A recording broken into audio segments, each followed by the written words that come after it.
Le 25 décembre 1920 s'ouvre à Tours le 18e congrès du Parti socialiste français, la SFIO.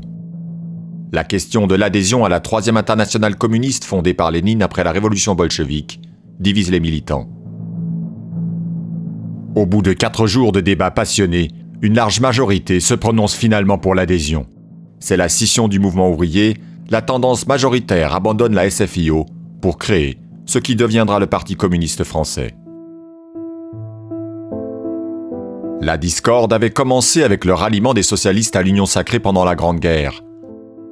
La révolution russe et la prise de pouvoir des bolcheviks à Moscou approfondissent les divisions, la défaite électorale de la gauche en 1919 et l'échec syndical des grandes grèves de 1920 conduisent à la rupture. Une majorité de militants se tournent vers le bolchevisme et placent leur espoir dans la révolution mondiale.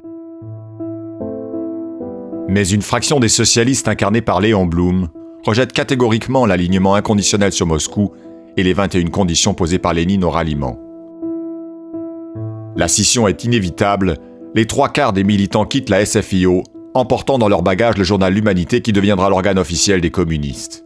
L'année suivante, la fracture du parti provoque aussi une scission du syndicat de la CGT. Mais avec l'échec de la Révolution mondiale, la SFIO reste l'organisation dominante du mouvement ouvrier français dans les années 30. Le Parti communiste ne lui ravit cette place qu'au sortir de la Seconde Guerre mondiale, auréolé par son rôle dans la résistance. Avec plus d'1/4 des suffrages, il devient le premier parti de France et pendant 3 décennies, il est un acteur majoritaire de la gauche. Son déclin, depuis la victoire des socialistes en 1981 puis l'effondrement de l'Union soviétique, semble inexorable.